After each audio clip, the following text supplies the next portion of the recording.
that everybody who's dialing in are already in from the tech side. And I think we are also getting a feed that people who are dialing in are not getting audio. So just give us 2 minutes to sort this out, and we'll get back. So the tech team can tell me when they are ready, and we'll get the next speaker on board.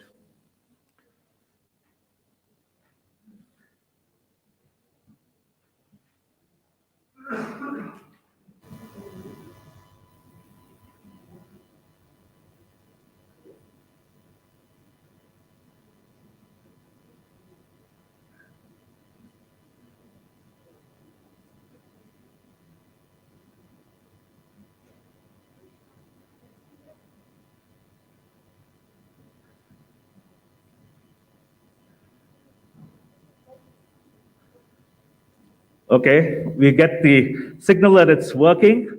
Also, we have a logistic WhatsApp channel. I think my team would support me in ensuring that the people who are dialing in are getting the audio feed from here, and they are also being able to dial in. We have multiple channels, so it's a bit of a challenge, but I think we'll overcome it. Our next speaker would be coming in from Glasgow. We have Pem Kadel, Secretary Minister of Forests, Ministry of Forests and Environment, Government of Nepal, and who will be talking about Nepal's climate ambition and finance needs. Over to you, Secretary Pem Kadel.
Hello?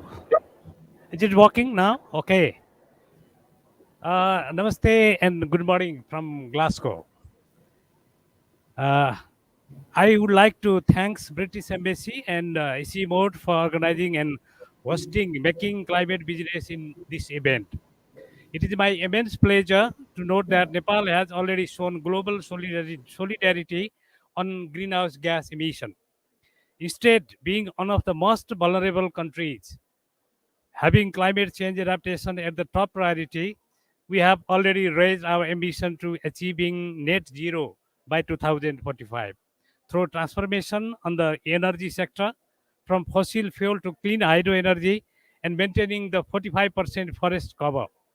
In addition, over the period to 2020 to 2045, Nepal can cumulatively absorb carbon 23 million ton of carbon dioxide and absorb an additional 6 million ton of carbon by 2050. Therefore, Nepal would be the carbon neutral and negative by 2050. However, we recognize that Nepal's need adequate finance to achieve the intended target. Therefore, discussion on making climate business in Nepal is so important for us.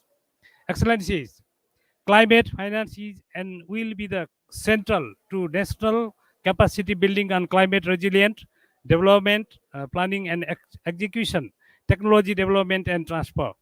We are committed to mobilize our internal resources, but the aggravated impact of climate change in a fragile ecology embedded in poverty demand, more financial resource is required. In addition, realizing the climate ambition, we have set both in the short, mid, and long-term call for international support in the long run. The investment needs are set out in Nepal's National Adaptation Plan and long-term strategy.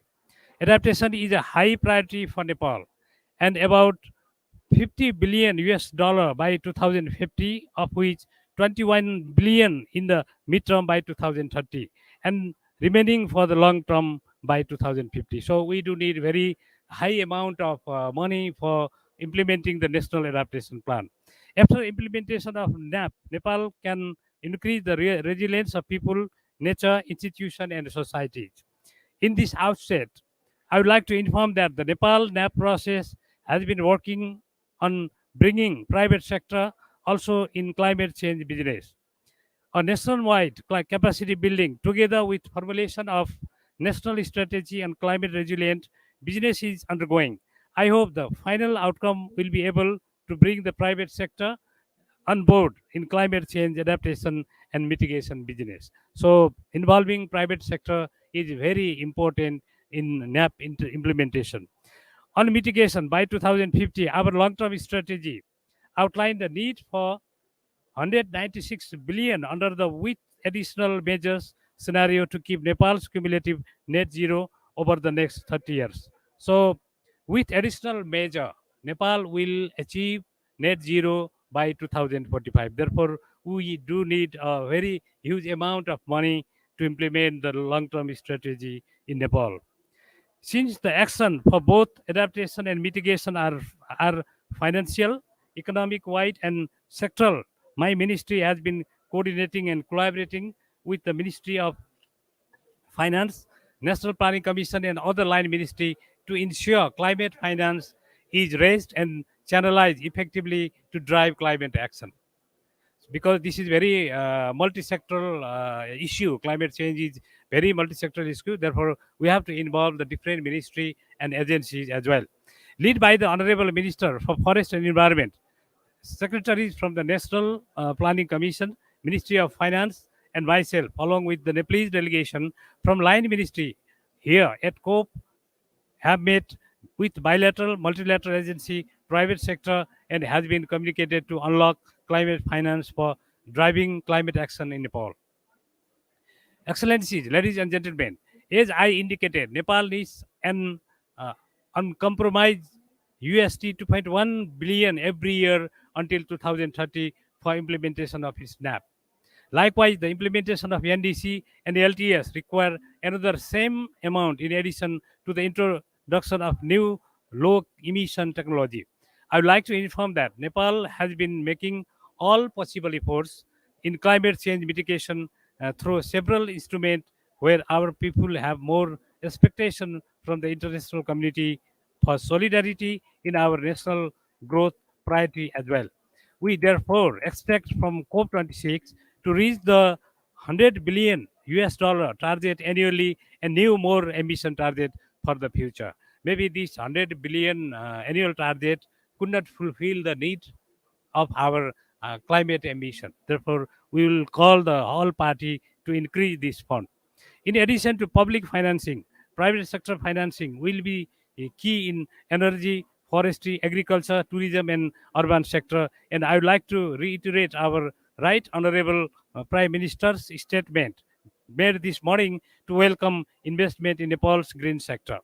The clean industrial transformation and green enterprises, we are all set to practice circular economy in the potential sector and creating green sustainable job through an innovative implementation of nature-based solution to climate change. So nature-based solution is very important for Nepal to create the job and to increase the livelihood of the people. It is the next step in putting this commitment into action, and I would like to thank you all for being here to support Nepal's realistic climate action. You might notice from the morning that our honorable minister announced that Nepal will reach net zero by 2045. And also, he mentioned that adaptation and resilience is important for country like Nepal. Therefore, the investment is very demanding to translate those documents, those policy and plan into implementation. In excellencies, I would like to reiterate that Nepal is at the verge of facing irreversible damage of climate change. We have been struggling to save our historical development, heritage, and trying our best to contribute in tackling climate change. Let me call on every nation, institution, and individual to work together and find more innovative way for scaling climate finance investment together vulnerable people and countries. In the business side, I am very much clear that people and their livelihood will must exist for doing business. Let's protect people and their livelihood based so that the government, together with all stakeholders, will be facilitating the regulating business in perpetuity. Thank you very much and have a safe and productive day ahead. Thank you very much.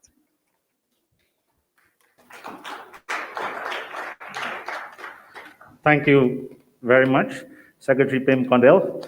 I think one of the things I thought we should emphasize would be the message that we got out from the minister earlier, that who will sort of announce the commitment to remain cumulatively net zero carbon from 2020 to 2045 and become carbon negative after that, half deforestation, and increase forest cover to 45% by 2030, ensure all vulnerable people are protected from climate change by 2030. I just thought I'll plug this in, as while the earlier session was there, this may not have been communicated clearly.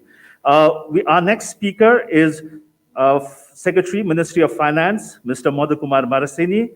And 23rd of September, we had the event where Nepal adopted the Green Resilient Inclusive Development Action Plan, and he would be talking about investment in grid development. Over to you, Secretary Marasini.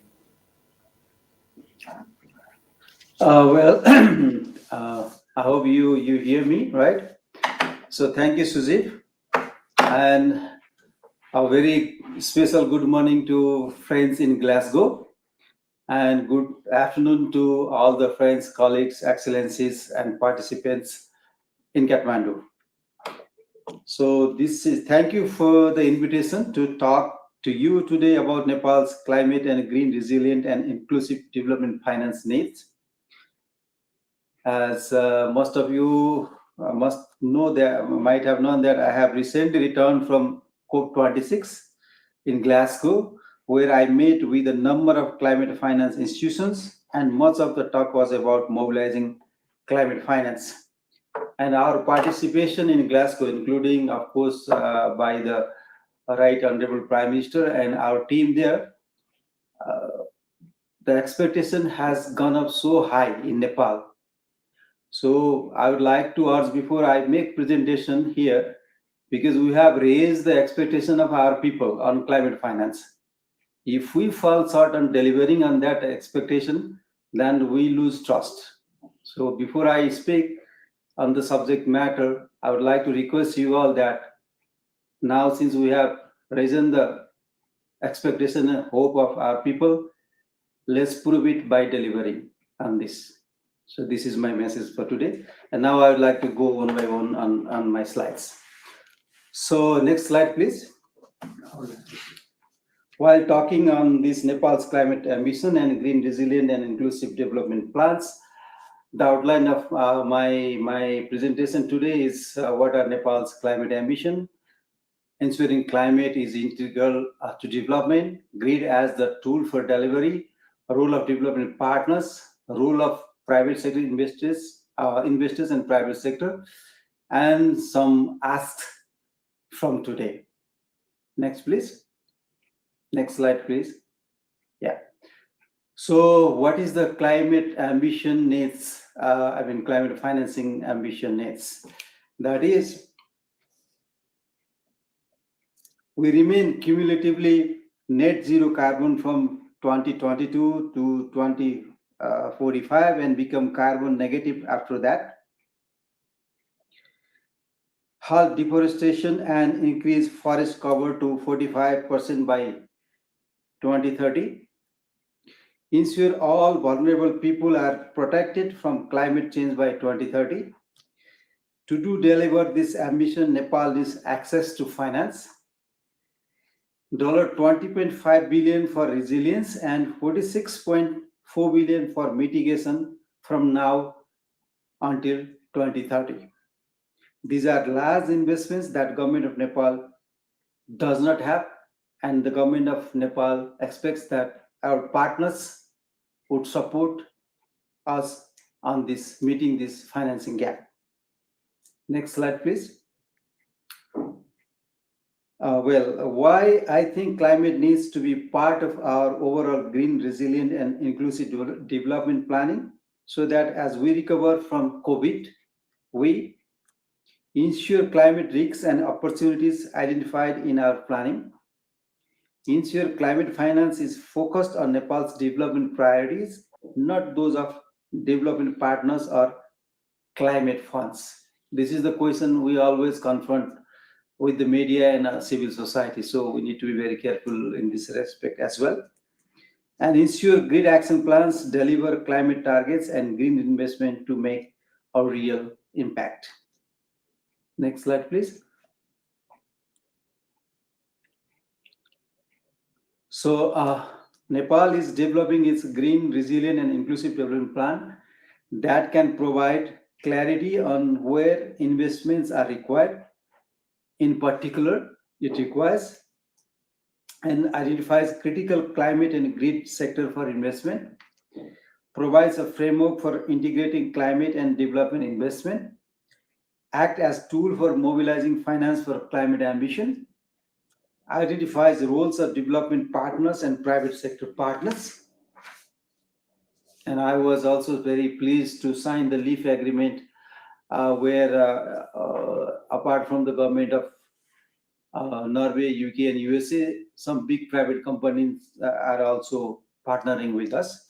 I hope that that partnership will grow further down the coming days. Next slide, please.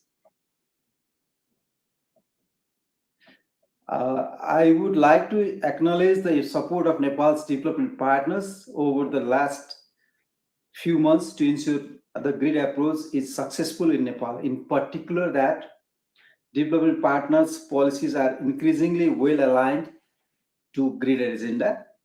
They have collectively identified $4.2 billion of support for grid. That is for the short run immediately. That's what I expect. In September, of course, they signed up to the Kathmandu Declaration.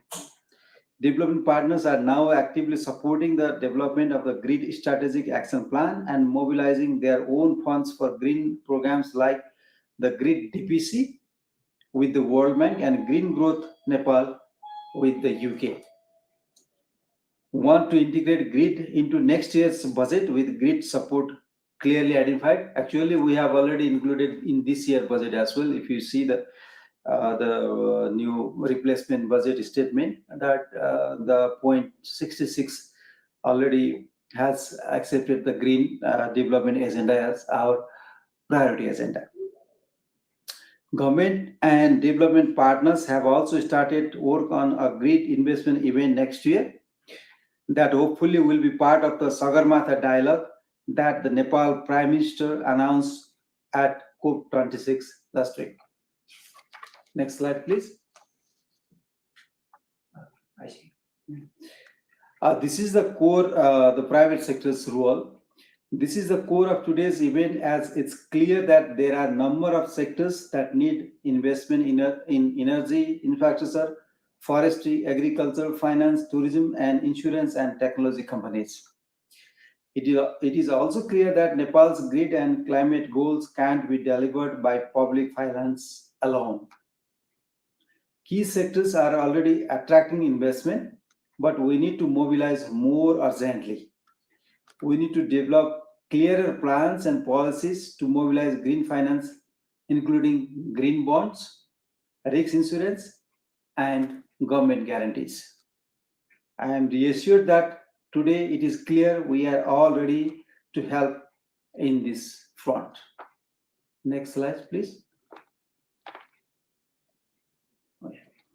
So my 3 asks for today. In conclusion, I want to ask for 3 things from you all today. That we urgently move forward with the grid planning and identify the sectors for green investors to finance. 2, that we identify and then ensure that the government puts the right green investor policies in place. 3, that the development partners supporting grid work with green investors to mobilize funds urgently. If we work together, we can ensure that we will soon be making climate business in Nepal. With these few slides, I would like to conclude my presentation here.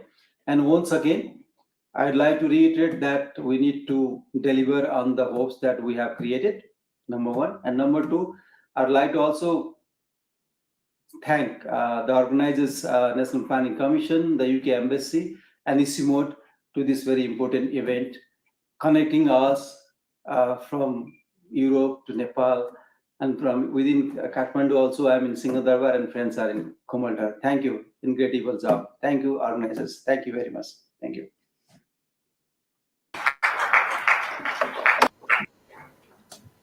Thank you, Secretary Marasini, for your presentation. And now we move on to the roundtable discussions, and we have 9 panelists with us, and some of them are joining virtually, some of them are in Glasgow, and some of them are physically present here. So I think we can just do a tech check to ensure that Ambassador Ken O'Flaherty, UK COP26 Climate Ambassador for South Asia, is checked in. John Room, Regional Director, South Asia Sustainable Development for the World Bank, is checked in. Nikola Mustatiya, Climate Change Manager for CDC, she's checked in. May I request Anupay Lamichhane, Regional Manager, Asia Pacific Green Climate Fund, to please come on stage.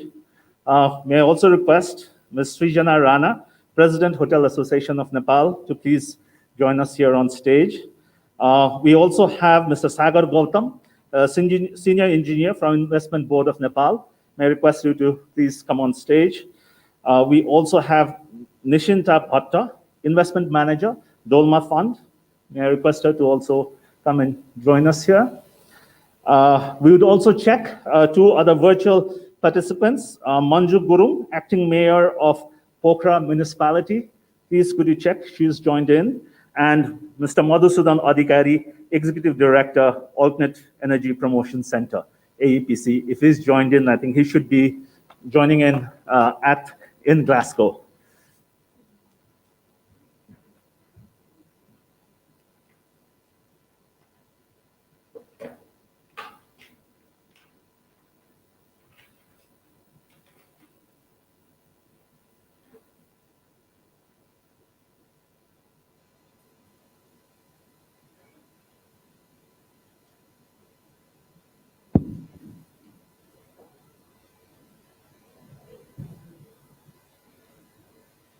Okay, I think we are very much on time, not very much behind. So I would request our panelists and people who are asking questions to be a bit more brief.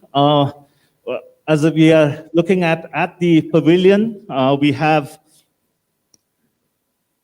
Ambassador Keno Flahati out there, and I think we have heard him earlier. So rather than asking him to make remarks, may I request Arno Palkois from ADB to ask question to Ambassador. Yes, thank you very much, Arno Koshwa from Asian Development Bank. So it's a question for Mr. O'Flaherty. Mr. Ambassador, what role does the private sector have to play in meeting the climate emissions?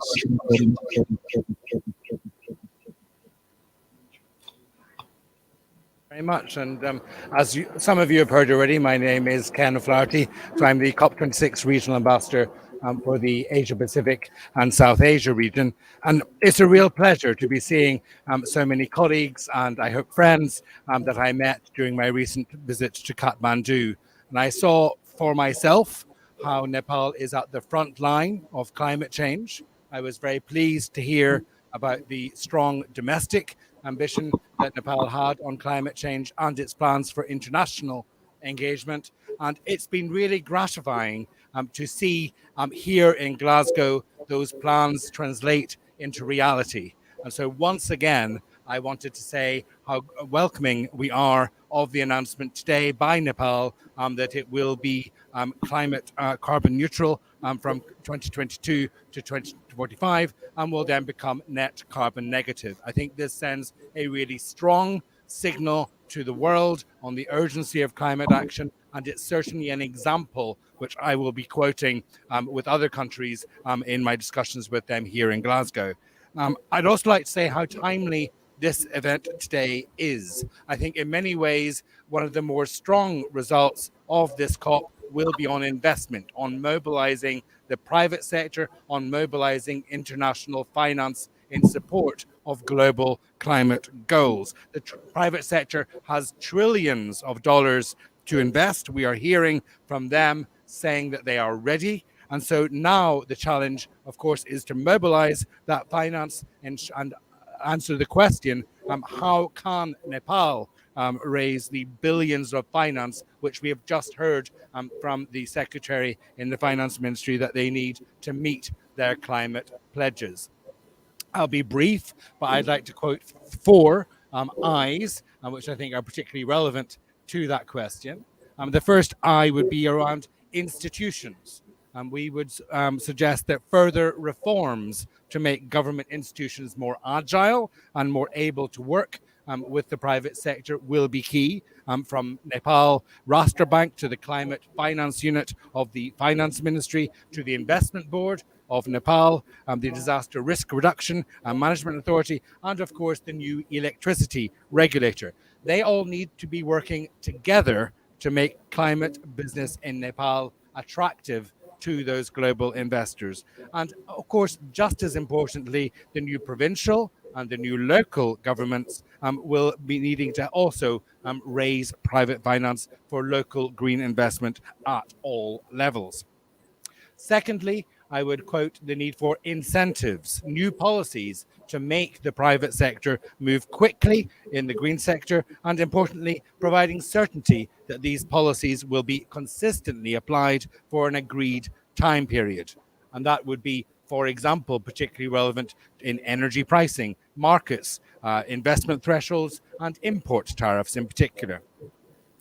And the third I would be around investment. This will follow if we can get the other issues right, but only if there is a convincing project pipeline.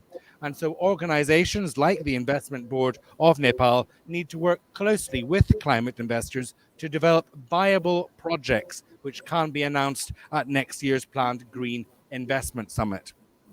And finally, I would quote the fourth I, which would be individuals. This is all dependent on getting the right people together. And I think that's why events such as the one today are so important, and it's why I'm glad to be joining you today. I believe that together we do have the tools to tackle the climate emergency. Thank you very much. Thank you. Thank you, Ambassador. We would now go on to our next panelist, John Room from the World Bank. And maybe, John, you would want to make some opening remarks, and then we'll get somebody to pose a question for you. Over to you, John. Thank you. Good afternoon, good morning, namaste. In the interest of time, I'd be happy to go straight to the question and forgo my introduction time.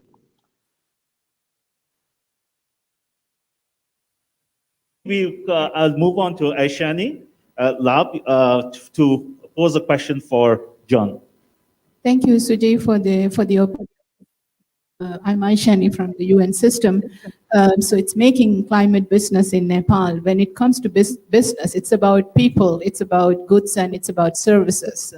Now, listening to all these ambitions and also coupling these ambitions with action, my question to you, John, is that what are the three most important reasons, or rather now that we have adapted, what are the three most relevant and effective ways for Nepal to adapt, implement the green, resilient, and inclusive development approach, particularly to leave no one behind, and that no disparities are there in accessing those mountains of opportunities? Thank you.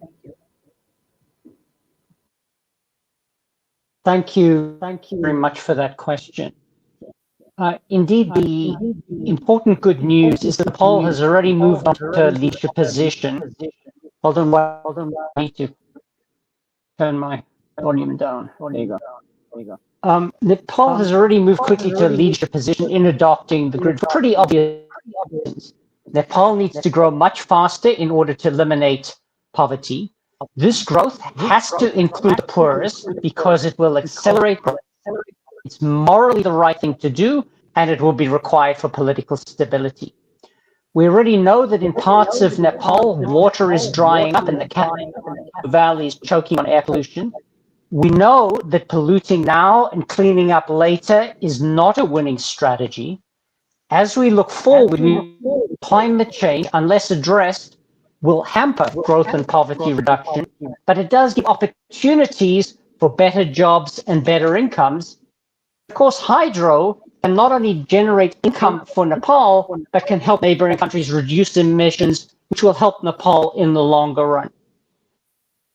The more important discussion is not why to do it, why this should be done, but how to do it well. And I've got 5 questions here. First one, move quickly to implementation. We've all heard on the streets of Glasgow all of this discussion about blah, blah, blah, blah, move to action. The commitment that Nepal has made through the Kathmandu Declaration and through today's announcements are excellent. Leadership, very exciting, but it's only the first step. These commitments by themselves don't stop roads getting washed out, don't improve rural incomes, and won't bring in more renewables. The key challenge is to move very quickly and rigorously to translating this as it is into concrete plans, concrete actions, commitments over the next 24 months with benchmarks and accountability for the key players. Once said that success is 10% intention, 90% implementation. And I think that's where we are at this point in time. Make new and better wine. Don't just rebottle the old stuff. You know, we've heard lots of good ideas, and some of us can be pretty good at relabeling, putting old wine in new bottles. And the risk is that many will continue with business as usual and just claim that it's grid responsive. That completely misses the point. The idea would be to fundamentally think about how we bake in resilience, inclusion, sustainability into everything we do. Take just one example. It's not good enough in the future to simply put a culvert here or slope stabilization on a particular piece, but to bake these concepts into the planning, construction, maintenance of the entire road network. Number 3, it's not an either or, it's an and, but we have to prioritize. So some discussion has been around which sectors are more important in the grid agenda. The key issue is how do we make them work more together collaboratively? Watershed and landscape management, for example, can safeguard power and agricultural development. Resilient transport can reduce the costs of trade and reduce the impact of recurrent disasters. As others have said, it's not just about investments. Reform, policy reform, planning, building institutions might be more critical and harder to do than the investments.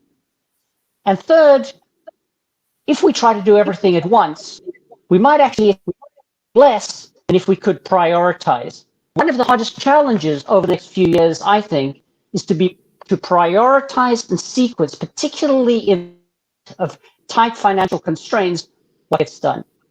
Number 4, play nicely together, but not like toddlers. You who have children will understand what I mean. If you look at a playground, when little toddlers play together, they're in the same place, but they don't really play together with each other. As they get older, they play collaborative games where they help each other to have fun. That's the kind of collaboration that Grid is going to need. Public sector side, there's an important role for investments and maybe a more important role for institutional processes to crowd in private sector investments. The private sector can invest in hydropower, agriculture, forests, a range of different areas, and the financial sector can support this. But more importantly, it's not enough to simply say the public sector is going to do this and the private sector is going to do this. How can the public sector most effectively support and crowd in the private sector is probably the key point. Final message, we're here for you from the World Bank Group's perspective. As our managing director told your Prime Minister in Glasgow, the bank is strongly committed to support Nepal on this. We've got a new climate change action plan and a roadmap to implement it in South Asia. We're starting a climate development report, climate change and development report, which will provide analytics to drive this. And we're very pleased to be working with the UK to help provide support to the government of Nepal to prepare the strategic action plan for GRID, which is what I referred to earlier, bringing in the 15 other development. Maybe for emphasis, if I could just summarize with 5 quotes from the great Nelson Mandela, which I think are relevant here. First one, it always seems impossible until it's done.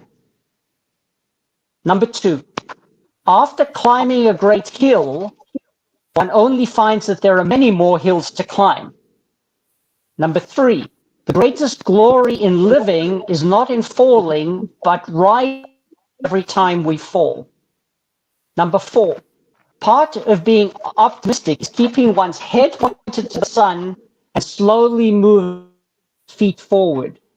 And finally, no single person can liberate a country.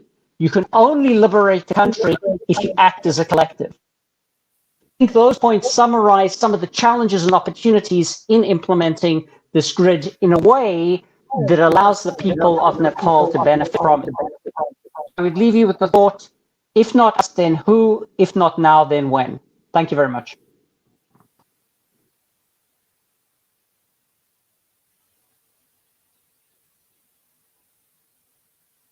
Some of the key takeaways have been on implementation, prioritization, and policy reform. And I think on the green investment policy reform, some work is already underway. So we now move on to our next speaker, and we have Nikola Mustatiya. And Nikola, would you like to make some opening remarks before I would have somebody to ask a question to you? Yes, thank you very much. And let me just quickly introduce myself before we move into the question. So my name is Nikola Mustatiya, and I'm in CDC's climate change team, leading on our net zero strategy in particular. And CDC is the UK's development finance institution, and we have over 70 years of experience in successfully, supporting the sustainable and long-term growth of businesses in Africa and South Asia. And we are wholly owned by the UK's Foreign Commonwealth and Development Office. And what I would just like to highlight is that, championing climate action has really been long at the heart of our investment strategy. So between 2017 and 2020, we have invested over $1 billion in climate finance, and particularly in renewable energy. And last year, we announced our new climate change strategy, ramping up these ambitions further, making really climate change central to everything we do. And that includes both increased deployment of climate finance, but also ensuring all of our investments are to be Paris aligned, which means that we now have a really strong focus on reducing emissions and increasing resilience across all of our investments in all sectors and investment products. So maybe I'll leave it there as an introduction, and happy to take the question. Yeah, thank you, Nikola. And maybe I'll turn to Ambassador Randy Perry for you to ask the question to Nikola. And if you want to make a remark before asking a question, you have about 1.5 minutes for that. Okay, thank you, Sujeev. I promise to respect that. Hello to the panelists, and let me just say that I've heard so many inspiring statements, commitments and pledges, and of course, commend Nepal's statements and decisions to move forward on their climate contributions, on the reforestry holding at the Sagarmatha Sambat. I think has been said by many of our speakers. We are going to be judged not on the eloquence of our statements today, but on the efficiencies of our actions. That I especially like the 90% implementation figure. So my question to Nikola has to do with doing rather than saying. I think that obviously a great deal of work remains ahead of us, that mobilizing and implementing finance at the scale necessary to meet these incredible needs is an all-hands-on-deck effort. I think that's why you see such a vast international group here. I do want to put a little bit of a focus on one thing, and that is that fits very clearly into the grid initiatives also, and that is that in what is not a pledged commitment, in what is not an announced fund, the United States has had tabled in Nepal for the last 4 years a Millennium Challenge Compact that would provide hydropower evacuation means, which falls completely within the grid framework. Yet we are still languishing in a sea of disinformation and of political infighting. Can you really talk to what we need to do to move to this implementation phase so that we can realize this and so many of the other generous offers that are out there today? Yes, great. Thank you, Ambassador, because I think this is a very, very key question, moving from talk to action. And it's obviously very front and center to what we in CDC do, but also what we see in the markets that we invest in. So last week, we announced that we will invest an additional £3 billion over the next 5 years in Africa and Asia to support those countries in terms of the climate emergency. But clearly, we need to translate that sort of commitment into action. And, we've seen some kind of key opportunities in Nepal already to basically deploy, capital in renewable energy and other climate-related sectors. So, for example, we invested in the hydropower plant Upper Trishuli fairly recently, but we also, and think it's really important to support the broader development of the market through investments in intermediated fund structures as well, which can really bring the capital closer to the ground and closer to the people who need it. So, for example, we invested in Dolma Impact Fund 2, which also has a strong focus to renewable energy in addition to other sectors such as healthcare and technology. And for us, it's really important, that we have a continued focus in terms of our capital deployment and really make a difference in the renewable energy sector, including hydropower, but also other climate-related investment areas, which I think are really important for us to highlight as well, to really achieve this change in practice. And for us, this includes key sectors and areas, for example, such as transmission and distribution, decarbonization of industrial processes, climate smart agriculture, green buildings, but also forestry. So as you can see, some of these key areas that are a priority for CDC in terms of where we really want to make a difference in terms of climate action are also obviously reflected in the grid strategy that the Secretary outlined basically earlier.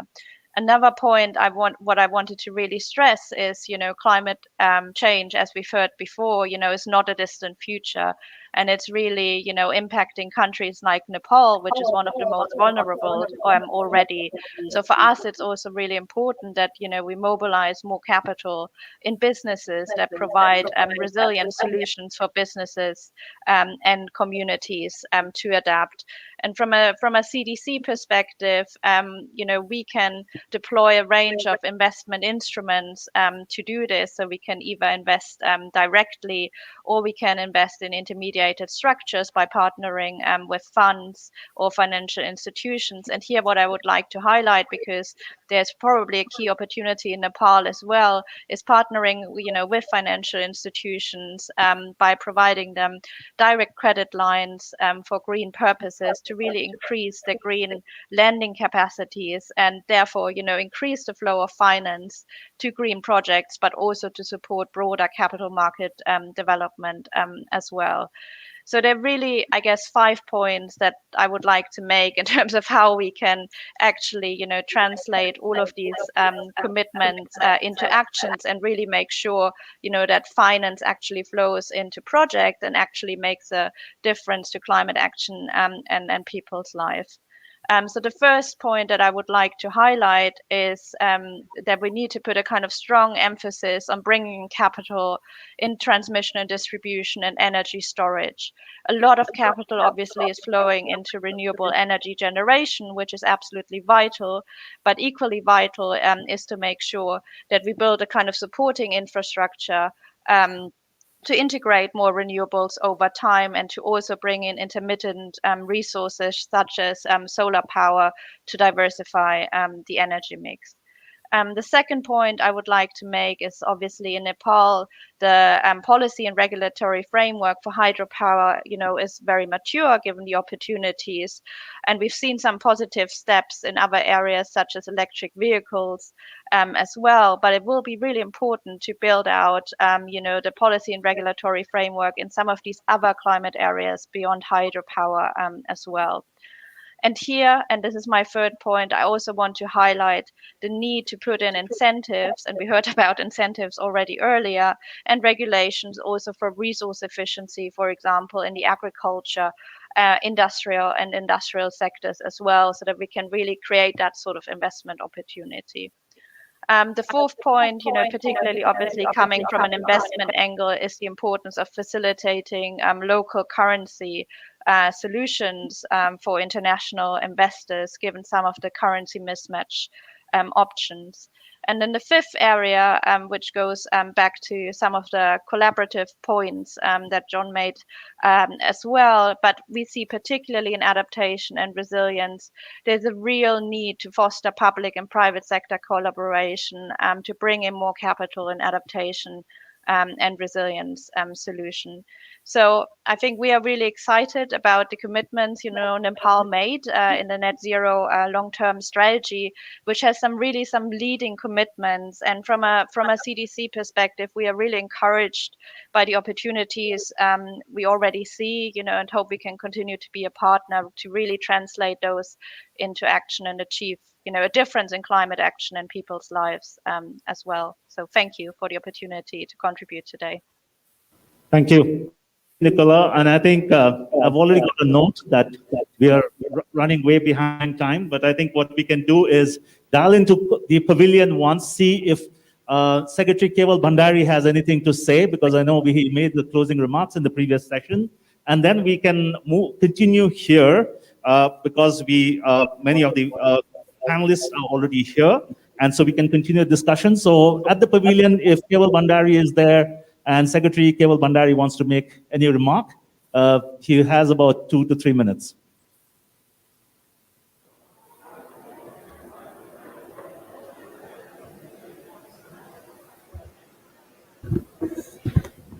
Thank you, Sujib ji. But I supposed to deliver my closing remarks today. But if there is no one to say, I want to make my remarks as short as possible. Uh, Dear colleagues from here and in Kathmandu, Excellencies, uh, we need to think business when we are thinking about climate business in Nepal and making increase our revenue to elevate the investment profile by becoming the carbon neutral. We need to start now because we already committed for net zero. Net zero is a carbon accounting software, so why not we start this design for business? Get to net zero first and offset carbon emissions and make easy starts. Making sure we use the innovative public-private partnership for the delivery of any climate solution. Promotion of youth innovation and financing on startup with a high focus on climate-friendly enterprises. Promotion of insurance mechanism on climate-induced loss and damage. Increase financing in their sector. Nepal has already done an Apple index-based weather insurance system. Use of innovative financial instrument, green bond, result-based financing in adaptation and mitigation priorities, enabling policy framework for private to take any climate action. We need sustainable and nature positive infrastructure, which is must for our country because Nepal, where most of the area is hills and mountain, development need versus protecting climate pulse is very crucial when we are thinking about climate business. Energy consumption habit, we need to improve on energy consumption habit and transportation sector become critical for modern business. Some private initiative are very critical, like AT Airlines is a climate neutral airlines. Gandaki Urja biogas system promotion is a large commercial system. Solar farm company in Tanau is also one example for this action. So I want to recommend at my remarks that we first need to make intensive climate business strategy.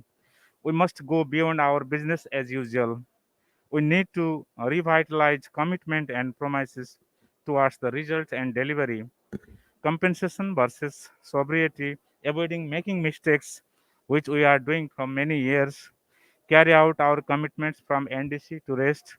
Prioritize the most effective levers for our climate action. Define and quantify the goals to be achieved, and lastly, involve large sector of stakeholders. A multi-sector inclusive participation is must. Thank you.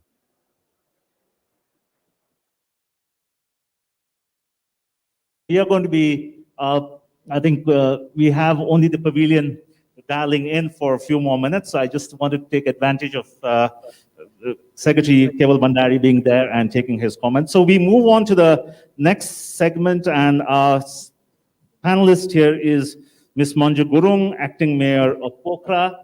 And maybe we may want to, just to interest of time, maybe we can have Santosh Pandey to speak a bit on IFC and pose a question, and then we can hand over so that tech-wise it would be much more easier. Over to you, Santosh, first, and then we will move on to Manju Gurung in Pokhara. Thank you, Sujif. I hope you can hear me. Good morning, good afternoon, and good evening to everyone. Your Excellencies, respected dignitaries and participants, thank you for giving me the opportunity to participate in this very important event. I'm very glad to represent International Finance Corporation, private arm of the World Bank Group in this program. Let me give you a brief overview of IFC in Nepal. At IFC, we do both investments and advisory services. Our investment portfolio in Nepal, including immobilization, stands at around $450 million, and our advisory portfolio stands over $12 million. The sectors that we are focusing in Nepal are renewables, financial inclusion, with a focus on SMEs, MSMEs, digital financial services, and climate finance. Sustainable tourism is another sector we are focusing on, and then climate smart agri and manufacturing sector. These sectors are very much aligned to the priorities of the government of Nepal. IFC's debt to one of the leading commercial banks in Nepal also includes climate finance, arguably the first climate finance done by a DFI in Nepal. Business Oxygen or BO2, one of the first venture SME funds in Nepal, and Dolma Impact Fund 2, where IFC has invested, also focus on green investments, particularly among MSMEs. We have committed more than $100 million in 216 megawatt Apatrushili 1 hydropower project, both equity and debt, and we are the lead arranger for debt for the project, enabling 8 lenders to co-invest in the project. Our advisory work with the central bank around environment and social risk management is very much aimed at sustainable banking. We have had a large advisory work ongoing for quite a number of years around environment and social risk management in the hydropower sector as well. We also successfully completed the pilot program or pilot project for climate resilience. Going forward, aligned to GRID, our investment and advisory work will continue focusing on climate. Among others, we will continue to focus on opportunities in renewables, regional power trade, transmission Santosh, line. may I intervene? Yeah. Maybe you want to go direct to the question because I'm just Sure, interested. sure. I'm coming there, Sujeev. Sure, thank you.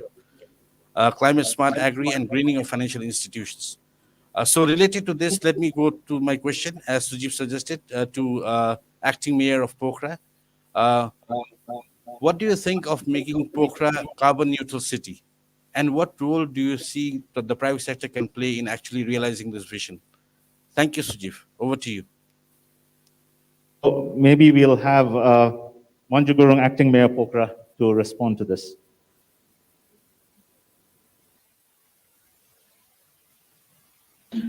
Ajur. Thank you, Sujeev sir. महामहिम राज्यछु र सहभागी सबै सहमेम्बरहरू सबैजनालाई नमस्कार अभिवादन गर्न चाहन्छु र सबैभन्दा पहिला त यो महत्त्वपूर्ण कार्यक्रममा सहभागी हुने अवसर प्रदान गरेकोमा खुसी व्यक्त गर्दै हार्दिक आभार प्रकट गर्न चाहन्छु। धन्यवाद। I think we are having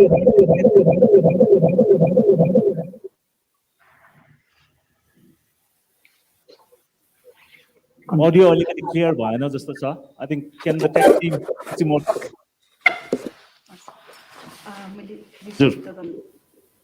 धन्यवाद सर। अलिकति माफी चाहन्छु किनभने राम्रोसँग सुन्न सक्नु भएन र यतिखेर हामी जलवायु परिवर्तनको विषयलाई लिएर यो कार्यक्रममा सहभागी भइरहेको छ र सन्तोष सरले केही प्रश्नहरू गर्नुभएको छ। पोखरा महानगरपालिका 6 वटा महानगरपालिकाहरूमध्ये भौगोलिक क्षेत्रफलको हिसाबले पनि सबैभन्दा ठुलो महानगरपालिका हो र यो महानगरपालिकामा धेरै सम्भावनाहरू छन् र यो महानगरपालिकामा जुन जलवायुको परिवर्तनको असर के छ भन्ने विषयमा र यो विषयमा केही क्वेशनहरू राख्नु भएको छ र पोखरा महानगरपालिका मैले अघि पनि भने सम्भावनाले भरिपूर्ण भएको महानगरपालिका हो हैन।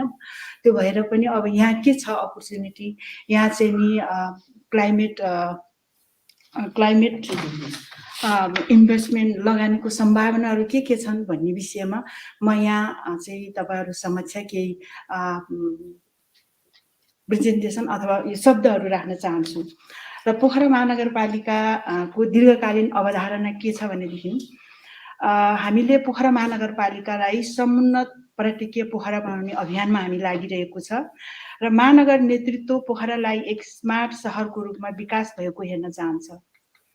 सोही अनुरूप आगामी 25 वर्षमा समुन्नत पर्यटकीय पोखरा निर्माण गर्ने लक्ष्य सहित दीर्घकालीन सोच पत्र भिजन पेपर तयार गरी आगामी विकास गतिविधिलाई निर्देशित गर्ने प्रयास भएको छ र दीर्घकालीन सोचलाई टेकेर बनेको समावेशी स्थानीय आर्थिक विकास रणनीतिक योजनाले देह बमोजिम स्थानीय आर्थिक विकासका सम्भावक छनौट गरेको छ र आर्थिक विकासको सम्भावक छनौटका विषयहरू भनेको विशेष गरेर 4 वटा छन्। पर्यटन र सेवा उद्योग, पर्यटनलाई प्राथमिकता दिएको छ। त्यो पछि कृषि, पशुपालन, वन, मूल्य श्रृंखला र बाली प्रणालीको विकासलाई राखिएको छ। तेस्रोमा युवा र सूचना तथा संचार प्रविधि अबको प्रतिस्पर्धी लाभको क्षेत्रलाई राखिएको छ भने तेस्रोमा उद्योग तथा व्यापार, हरित समावेशी उद्यमशीलतालाई राखिएको छ र महानगरको प्राथमिकतामा रहेको वातावरण संरक्षण र हरित अर्थतन्त्र। हामीले चाहिँ नीति बनाउँदाखेरि महानगरको नीति बनाउँदा एक घर 2 बिरुवा रोपण अनिवार्य बनाएको छ। त्यस्तै गरेर एक हरियाली बगैँचा खुल्ला व्यायामशाला प्रवर्धन नीति राखिएको छ। उच्च कार्बन उत्सर्जन गर्ने इटा भट्टी सञ्चालनमा प्रतिबन्ध र खनिज ऊर्जामा आधारित ठूला औद्योगिक इकाइहरूलाई निरुत्साहन गरेको छ। पैदल मार्ग, साइकल मार्ग जस्ता पर्यटन उन्मुख पूर्वाधार विकासमा जोड दिएको छ। फोहोर मैला न्यूनीकरण, पुनः उपयोग र प्रशोधन अभियान सञ्चालन गरेको छ। ताल, जलाधार र सार संरक्षणमा जोड पोखरा महानगरपालिका तालहरू छन्। ती तालहरू नक्साङ्कन, मापदण्ड निर्धारण र नियमित सरसफाई गरिएको छ। फेवातालको स्रोत नदीमा बालुवा थेगाउने पोखरी निर्माण गरेको छ। पोखरा महानगरपालिकाको फेवातालमा जुन बगेर आउने सिल्टेसन छ, तिनीहरूलाई चाहिँ एउटा बेसिन तयार पारेर हामीले त्यहाँ जम्मा गर्ने काम गरेको छ। फेवातालको स्रोत नदीमा गण्डकी प्रदेशको ताल विकास प्राधिकरणसँगको सहकार्यमा विभिन्न कार्यक्रमहरू सञ्चालन गर्दै आइरहेको छ। वन जङ्गल तथा हरियाली 43% संरक्षण र सहरी हरियाली प्रवर्धन गरिएको छ। पर्यटन पुनरुत्थान र रणनीतिक योजना, हिमाल आरोहा, पदयात्रा, साहसिक तथा खेल पर्यटनको माध्यमबाट हरित र हिमाली अर्थतन्त्रको प्रवर्धनमा जोड, सूचना तथा सञ्चार प्रविधिमा आधारित नलेज अर्थतन्त्रलाई पर्यटन उद्योगसँग आबद्ध गर्ने रणनीति, पोखराको ब्रान्डिङ गरी विश्व स्तरीय सभा, सम्मेलन, प्रदर्शनी र अध्ययन अनुसन्धानमूलक पर्यटकीय गतिविधि प्रवर्धनमा जोड दिएको छ। र लगानीको सम्भावनाहरू भनेको हामीले विशेष गरेर पर्यटनलाई जोड दिएको छ। र यो विषयमा गुरु योजना तयार भइसकेको, हामीसँग गुरु योजना तयार भइसकेको कास्कीकोट, ठुलाकोट, पञ्चसी जस्ता पर्यटकीय सम्भावना भएको क्षेत्रमा आवश्यक पूर्वाधार विकास गर्न सकिने। पञ्चसी हाम्रो वडा नम्बर 22 मा पर्छ। पञ्चसी एउटा यस्तो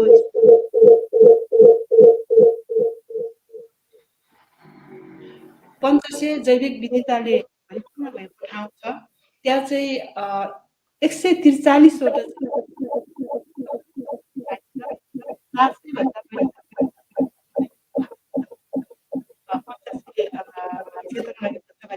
साइकल मार्ग, पैदल मार्ग, जङ्गल यात्रा, चरा अवलोकन जस्ता अध्ययन अनुसन्धानमा आधारित पर्यटन पूर्वाधारको विकासको सम्भावना रहेको छ।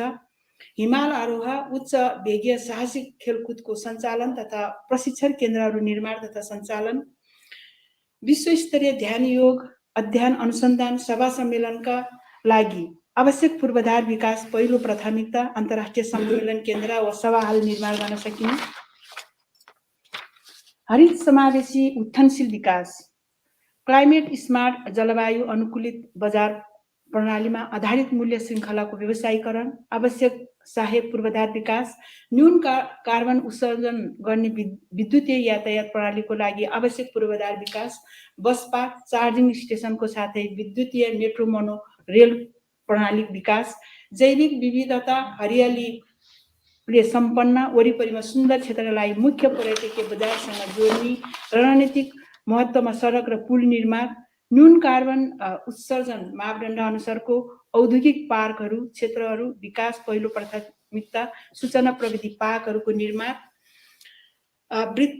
लगानीका सम्भावनाहरू, वृत्ताकार अर्थतन्त्र, पानी प्रशोधन प्रविधि केन्द्रहरू सहितमा एकीकृत ढल नाला व्यवस्थापन प्रणाली विकास, स्रोतमा नै वर्गीकरण प्रशोधन फोहोरबाट ऊर्जा कम्पोस्टिङ जस्ता प्रणाली सहितका वैज्ञानिक आधुनिक फोहोर मैला व्यवस्थापन पूर्वाधार प्रविधि विकास, नवीकरणीय ऊर्जा तथा फोहोर मैला प्रशोधन तथा पुनः प्रयोगमा आधारित उद्योग तथा त्यसको लागि आवश्यक पूर्वाधारहरू। समयले गर्दाखेरि तपाईँले यहाँ काट्नु पर्ला जस्तो छ। हामीले स्लाइड पनि हेर्यौँ, धन्यवाद। अलि एकदमै हामी धेरै पछाडि परेका छौँ समयमा, सो यो स्लाइड हामी सेयर गरौँला र I would like to move on to our next set of speakers, and maybe I'll move on to Anupa Lamechani. 1 minute to just, 2 minutes to just talk about what does Green Climate Fund do, and then we will have a poser question for you. Anupa, I think there should be a microphone up there.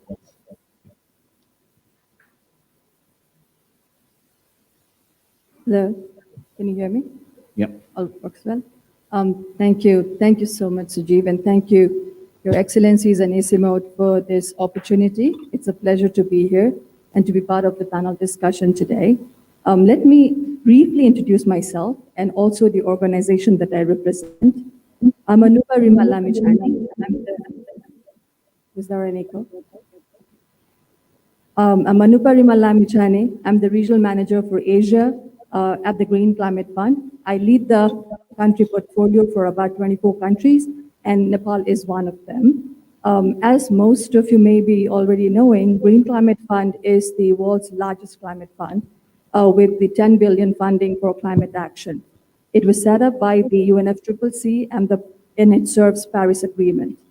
The Asia Regional Desk that I basically head works very closely with the National Designated Authority of the countries. And for Nepal, it is International Economic Cooperation Coordination Division of the Ministry of Finance in Nepal and the partners in the region. Our role is to support the government, facilitate and provide guide discussions to countries to address their climate impacts, and to basically help them to access climate finance by strengthening their capacities, promoting policies that are needed to address these impacts, and to help them in origination of transformational projects to be submitted to the Green Climate Fund based on the country's priorities by utilizing different kind of financial instruments that the Green Climate Fund has to offer. Just a quick note, Nepal has already received 3 approved projects from the Green Climate Fund, totaling up to $87.8 million and 3 readiness approved projects for $4.5 million.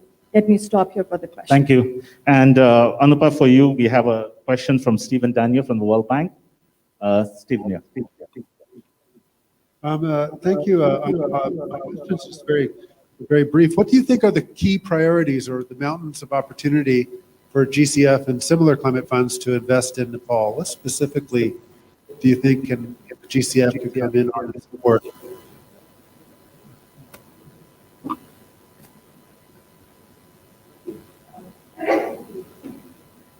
Thank you for the question. Definitely, for climate vulnerable countries like Nepal, Green Climate Fund can help in many ways. Maybe I can start with the first very short-term or quick approach first. Through the readiness resources that is of $1 million per year, country like Nepal can access these resources to strengthen their institutional capacities to address climate challenges. I think we did hear from a lot right now talking about reform in policies, institutional strengthening. Those are type of activities could be part of those readiness resources to basically strengthen capacities of national partners as well as direct access entities to develop and deliver transformational projects. Just only about designing or developing projects is not enough. I think we really need to look into the cascading effect of how the projects are going to be implemented on the ground, because this is all about delivery on the ground. Through the funding source available, GCF can also support developing countries to transition to low emission, climate resilient societies. And where Nepal comes in, or the vulnerable communities of Nepal come in, is to adapt and become resilient to the climate change in all sectors, as climate change impacts all sectors and just not one sector. At the GCF achieves its goal by investing across 4 for Nepal as well, which is built environment, energy and industry, human security, livelihoods and well-being, and land use, forest, and ecosystem services. So GCF follows a very transformative approach, focusing on supporting the countries to design and integrate climate resilient recovery measures into their NDCs through enabling environment for climate action. That's one. We also accelerate climate innovation, de-risking of investment, mobilize financing at scale, and aligning climate finance with sustainable development.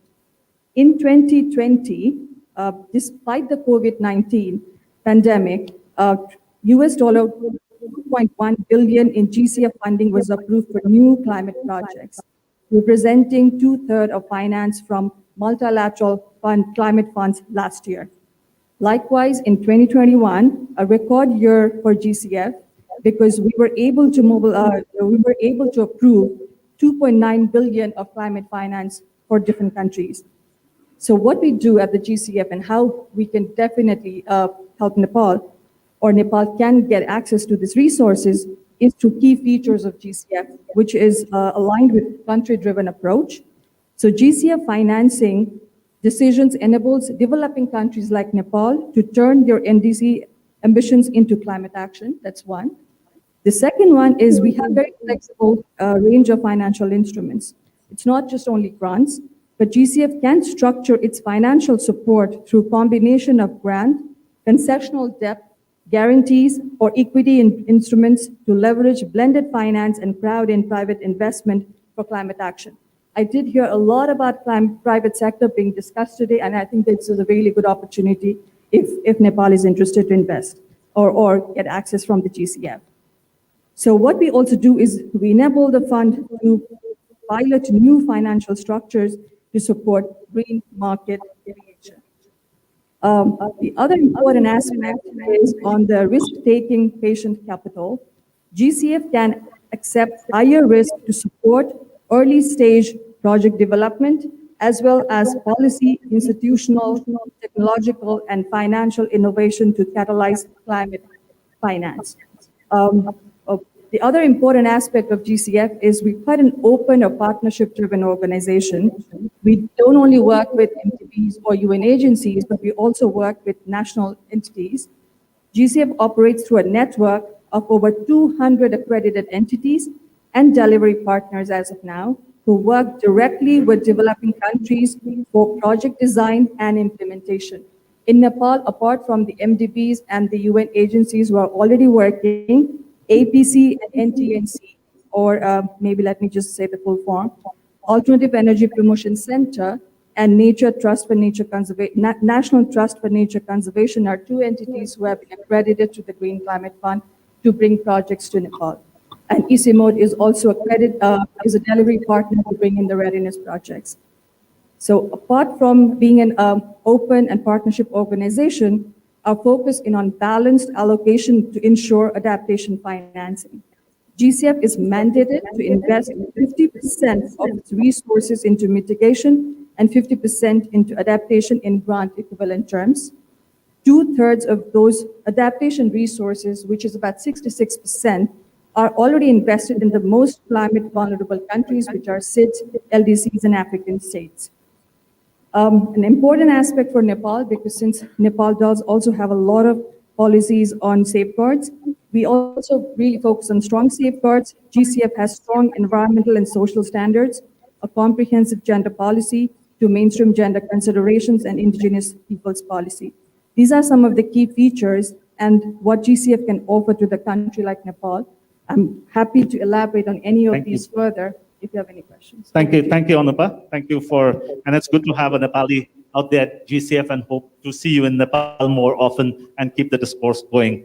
Next, I'm just requesting audience to be more patient and maybe, I had promised we'll finish at 6:45. The pavilion can now, I think they have to switch off another couple of minutes. We would, if it's okay, we would take another 10 minutes. We have 2 more interventions that we can have and try to close this by 7 o'clock. Sorry about the delay, but I think tech and getting people from around is a big challenge. So now next speaker is Srijana Rana. So maybe you would like to just introduce yourself, and then we would move on to a question for you. A brief introduction about yourself. Good evening, I'm Srijana Rana. A little bit about Hotel Association Nepal, that it is, we have 3,500 plus members in Kathmandu and around the region. So tourism can play a big role in making positive difference.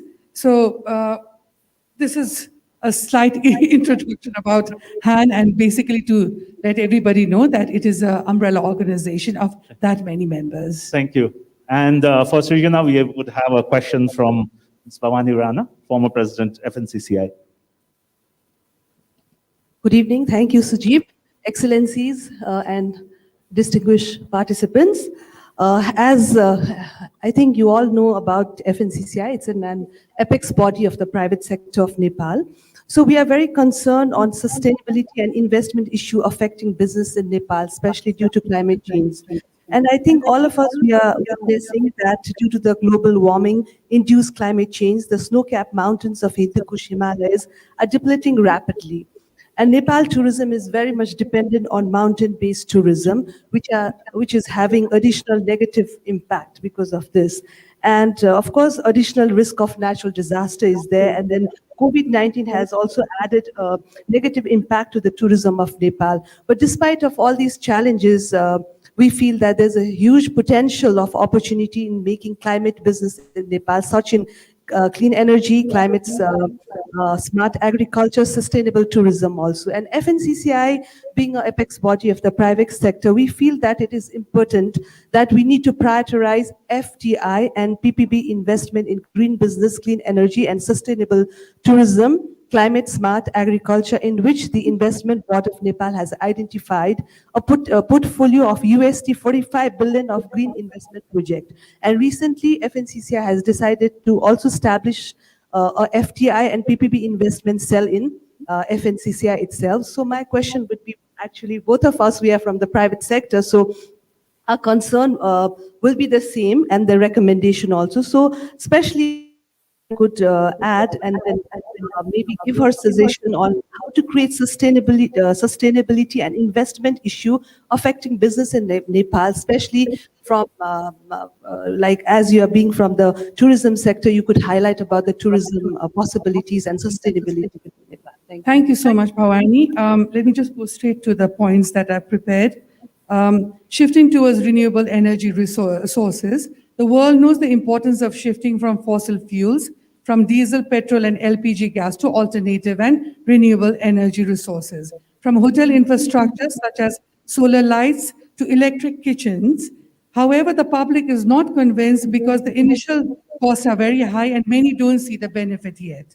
Now, promoting electric cars, while this is wonderful, just promoting the use of electric cars is not enough if there are no policies and subsidies provided by the government. Additionally, there's no infrastructure to support the mass use of electric cars in Nepal, let alone in Kathmandu. Nepal also needs to focus on investing more in hydropower and solar, other alternative energy resources. But again, the challenge is the lack of supportive policies. Another challenge that we have is the lack of proper waste management and treatment. This is one of the biggest challenges that we're facing. We should invest in better garbage management system and find ways to reduce, reuse, and recycle those wastes produced even within the tourism sector. So tourism sector can really play a very big role in garbage management, but then, the problem is this has been a huge challenge. It's been talked about for many years, but nothing has been done, unfortunately. Building unsustainable need to focus on lead design building, leadership in energy and environment design. It is the most widely used green building rating system in the world. It is supposed to reduce, reuse, and recycle those waste produced. For this, we need technology and investment. Government needs to make this more competitive and the importance of raising awareness.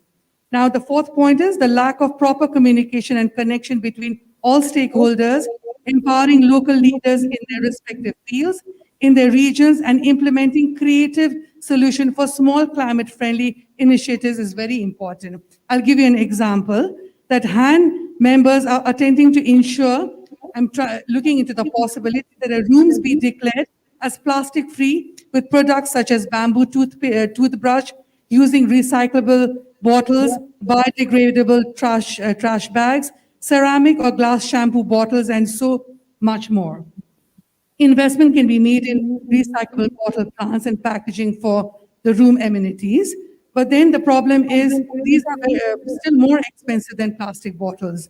Also, the recycling process and awareness of the importance of recycling is another huge challenge that needs to be worked on. Another big challenge is the lack of protection of green spaces within the urban area. CSR initiatives to maintain green space around the city.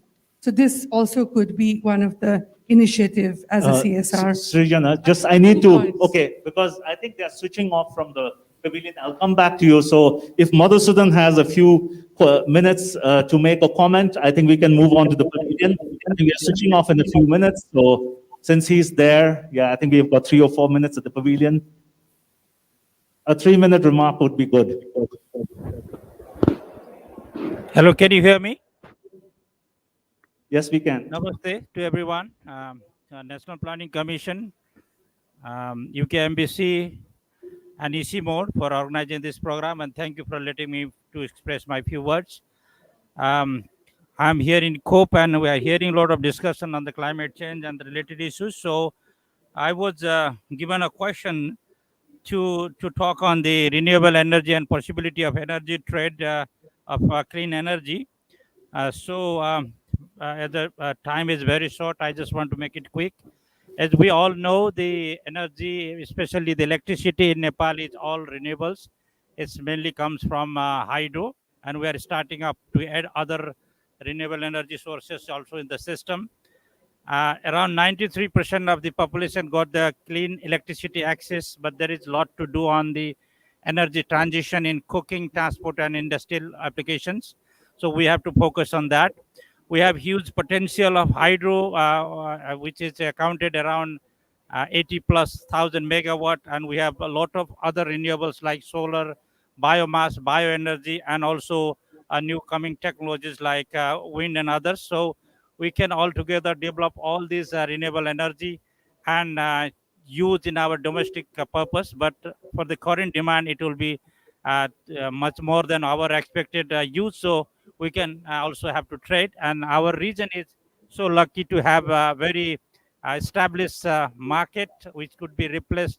Clean energy can be used to replace the other polluting energy. So we have a huge market in the region. So we can increase our trade deficit, trade surplus from energy shell also. In the investment side, Nepal is open to all kind of investment. The Electricity Act currently prevailing allows private sector to come into hydropower development and also energy development by other technologies. Altogether, more than 800 megawatt is already developed by private sector, and many thousands megawatt on the pipeline. So we have very much fit to private sector investment in energy sector in Nepal. But our domestic capacity for investment will not be enough. We have thousands of storage projects in pipelines, which is perfectly fitting with our regional demand, where in India is focusing on solar, and we can have more storage hydro to complement this in the seasonal and also in the energy mix side. Similarly, in other renewables also we have huge potential. AEPC is accredited agency to GCF, and we can have more private sector investment in our small renewables in solar and others, waste to energy also. We have recently approved a project from GCF also, which is around 50 million on our cooking transition, which will be a very big pilot project in transforming the energy system, especially in cooking. So I think in our energy scenario, we need a lot of investment. AEPC is also accredited, given the mandate to do this partner for delivery of our national designated authority, the finance ministry. We are increasing the capacity of our national agencies to get accredited to GCF and have more and more GCF project in our portfolio. We have potential for this adaptation fund, a small fund from GF also. So let's mobilize all these efforts, harness our renewable energy. Let's use it to the maximum to the contest to change our energy transition, to replace the polluting fuels, and also to have a bigger potential to generate more national income by regional energy trade, which basically fits particularly to replace the coal and the fossil fuel-based energy system in the region. With this, I'll thank you, the organizer, for giving me this opportunity. Thank everyone in COPE to listen this. Thank you, everyone. Thank you. Thank you. Thank you, Madhusudan. So I think I'll just give Srijana 1 minute and then go to the two panelists. I think we are not going to have any more questions, but I'll have two panelists, Sagar and Nishita, to sort of give their presentation. Yeah, Two Srijana, more over to you. points, thank you. More than a challenge, this is an area where the stakeholders need to focus on in investing in environmentally friendly cottage industries. This can help raise awareness of these small industries as well as raise awareness of climate change and having a sustainable lifestyle. Overall, the main challenges are the lack of infrastructure, lack of awareness and awareness programs, and lack of government policies that could help support sustainable tourism develop in Nepal. Thank you. I hope I wasn't too negative. Thank you. Thank you very much, Srijana. So over to Sagar Gautam. I think you have also a couple of slides, some introductions, and a few things you want to say from IBN. Yeah, can we have a slide, please? Namaskar, everybody, Excellencies, distinguished guests, ladies and gentlemen. Let me first, on behalf of the Office of Investment Board Nepal, thank the organizer for giving me the opportunity to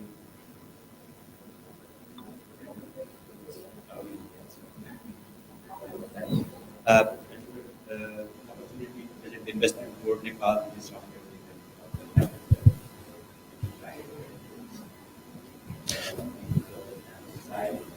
I guess the Investment Board Nepal, chaired by the Right Honorable Minister, was established in 2011 to fast-track mega investment projects in Nepal. Public-Private Partnership and Investment Act, promulgated in 2019 and subsequent regulation in 2020, has given a mandate